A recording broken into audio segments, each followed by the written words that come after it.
Good news sa mga miyembro po ng PhilHealth. Simula bukas, August 21, makakakuha kayo ng hanggang 20,000 pesos na halaga ng outpatient medicines kada taon ng libre. Sa ilalim po ng programang Guaranteed and Accessible Medications for Outpatient Treatment o GAMOT. Para bigyan tayo ng detalye kaugnay dito, magkakasama natin si PhilHealth Acting Vice President for Corporate Affairs Group, Ray Balenya. Magandang tanghali po sa inyo, Sir Ray. Magandang tanghali, Ma'am Cheryl, at siyempre sa lahat po ng mga sumusubaybay ng One Balita Pilipinas. Magandang tanghali po. Paano po ang proseso para maka-avail nga nitong magandang balitang ito, no, ng PhilHealth members ng hanggang 20,000 pesos na outpatient medicine? Well, ito ang mahalagang malaman ng lahat ng Pilipino, Ma'am Cheryl. Una ay dapat tayo po ay nakapili na at nakapagpatala na doon sa Yakap Clinic na atin pong napili. Under Universal Healthcare Law, talagang dapat tayo po ang pipili ng ating primary care provider. At ngayon po, ang amin pong direction, mag-accredit ng maraming Yakap Clinic nang sa gayon ay makapili tayo ng mabuti, no? Yung mga pinakamalapit sa atin. So, one, dapat ay nakapili tayo ng Yakap Clinic na atin pong dapat ay matingnan tayo ng doktor doon sa Yakap Clinic. Ngayon, malalaman ng doon sa pagpapakonsulta kung talagang kailangan po na maresetahan siya ng mga gamot. At kung batay po yan sa kalagayan ng pasyente. At kung talagang kailangan po ay reresetahan po siya. At yung reseta pong ito, ang siya pong ipapakita niya doon sa mga accredited na mga butika o pharmacy, ang tawag namin doon, gamot facility, at doon po nila kukunin yung mga gamot na nireseta sa kanila, basta po nandun sa listahan ng atin pong mga gamot, no? Nandun sa 75 drugs and medicine sa atin pong gamot list. Okay, balikan ko lamang po. Sabi nyo, kailangan nakapili na yung PhilHealth member at makapagtala. Okay, paano po makikita, saan makikita yung mga Yakap clinics na ito na para pinakamalapit doon sa miyembro? Gaano na ba karami pong Yakap clinics din ang accredited po ng PhilHealth? Well, makikita po natin ito sa atin pong eGov.ph app, no? Okay. At by the way, yung eGov.ph app, yan po yung aming numero unong pinopromote na diyan po natin gawin yung pagpili at pagtala, no? Doon sa Yakap Clinic na atin pong mapipili. So, diyan po ang unang step, no? Diyan maaari pong makita natin yung listahan.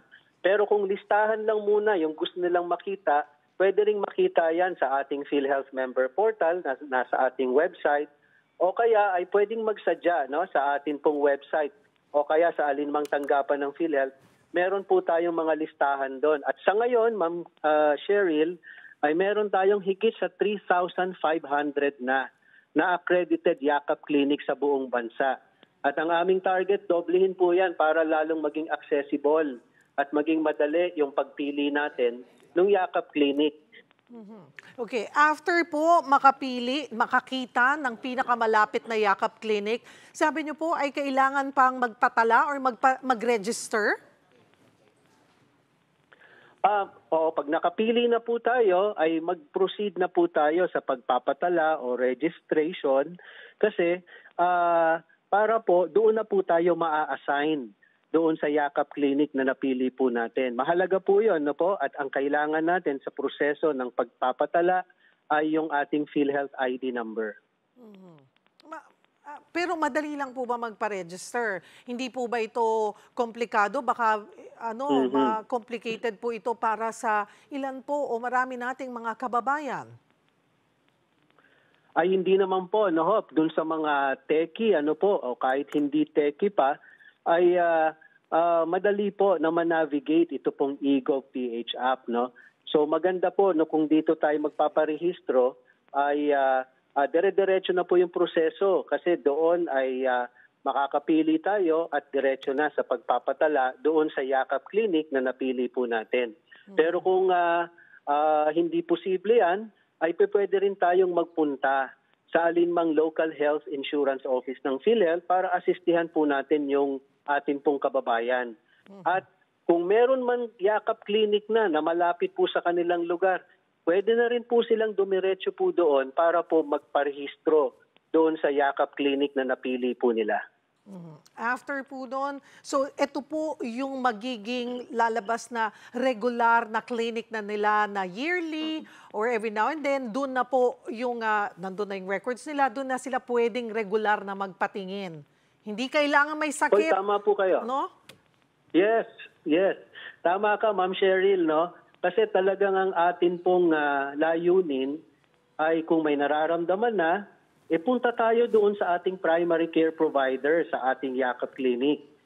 Lalo na kung wala tayong nararamdaman, dapat pumunta pa rin tayo nang sa gayon, mapanatili na malusog tayo, malayo sa pagkakasakit. And after po noon, okay, pwedeng basta buong, kahit yung buong pamilya, hindi po ba, ay, kumbaga yun na yung clinic na mag-aalaga po sa inyo and would keep the records. Pag kinailangan po ng gamot, ito na yung sinasabi natin na worth 20,000 a year na pwedeng makuhang libre. Ang tanong din po ay gano'n naman na po karami din itong gamot facility o mga butika na accredited ng PhilHealth. Well, kalulunsad lang po natin ito last week, Ma'am Cheryl. Opo. At sa ngayon ay meron po tayong mga inaccredit na, a total of 8 dito po sa National Capital Region. Magsusunod-sunod na po yan kasi ilulunsad na rin po ito sa Cebu, sa Davao. So unti-unti po nagpaparami tayo ng ating mga accredited gamot facilities. No? So sa kasalukuyan po ay accredited na po as gamot facilities. Ay sabi ko nga, 8 po, meron po dyan sa yung Vida Cure na may mga sangay po sa Muntinlupa at Quezon City, yung PharmaGen, yung Generica po ito, no? Na may sangay sa Parañaque City, Navotas City, Quezon City at Taguig City, yung CGD Medical Depot sa Vertis North, Quezon City po yan, at sa Chinese General Hospital. So ito lang po yung una pong joiners, no, na sumama sa atin nung nilunsad natin ito, pero po as we speak, dire-diretso na po ang pag-a-accredit po natin ng mga butika. Hindi naman po maiaalis na hahanapin ng ating mga kababayan itong mga kilala na at maraming branches na mga pharmacy. Yun po ba, nandoon yung posibilidad na sila po ay maging bahagi nito? Mataas po yung posibilidad, Ma'am Cheryl, sapagkat nitong mga nakaraang 2 buwan, kausap na rin po namin, no, yung mga malalaking chains of pharmacies at yun po, no, pati na yung ilang mga kahit yung mga maliliit pang chains, no, ng mga butika. So makakaasa po kayo, no, na sa mga susunod na mga araw ay dadami pa ito sapagkat nakikipag-usap na tayo sa mga malalaking mga butika, yung pong maraming mga branches. Pagdating po sa mga uri ng sakit o kondisyon na sakop ng libreng gamot sa ilalim po ng programa, gaano po karami na gamot ito? 75?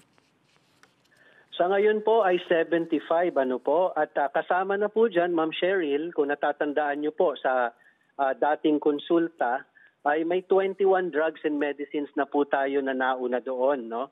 So, ngayong taon, kung yung mga irereseta sa inyo sa Yakap Clinic ay galing doon sa 21 drugs and medicines under konsulta, doon po makukuha yon doon sa klinika.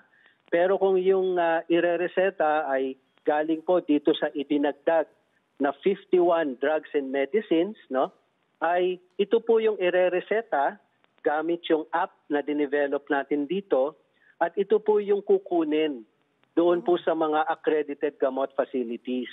So, marami po itong mga gamot na ito, Ma'am Cheryl. Meron pong mga gamot laban sa impeksyon, mga gamot po na laban po sa asthma at yung may mga lung issues, ano? Yung pong mga nagme-maintenance sa diabetes, sa alta presyon, meron din po dito sa ating listahan ng mga gamot. So, kung from here nanggaling yung nireseta, ito po yung kukunin sa gamot facility at ito po yung i-charge doon sa 20,000 na limit kada pasyente kada taon. ano po ang target? Gaano karaming gamot facility ang madadagdag bago po matapos ang taon? Kasi hindi po may aalis na mag-react yung ating mga kababayan na okay, na sinabi nyo na may libreng gamot pero ilan lang naman yung gamot facility na accredited.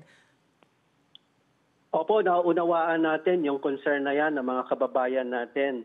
Pero sabi nga, dahil kalulunsad lang po ito, bigyan niyo po ng pagkakataon at panahon po ang PhilHealth at tayo naman po ay hindi titigil na mapabilis po yung ating pag-accredit ng mga butika, lalo na po, no, sabi niyo kanina, ay kinakausap din natin yung mga large pharmacy chains. Nang sa gayon, towards the end of the year, marami na po tayong maya-announce at marami silang mapupuntahang butika. As we speak now, ano po, no, sa NCR alone ay may 24 pa na iba pang mga butika na may iba-ibang branches ang nagsubmit na po sa amin ng letter of intent. So by now, siguro as we speak now, pinoproseso na po yung kanilang accreditation. So makakaasa po mga kababayan natin na dadami pa po ito, no, sapagkat napakagandang programa nito, Ma'am Sheryl.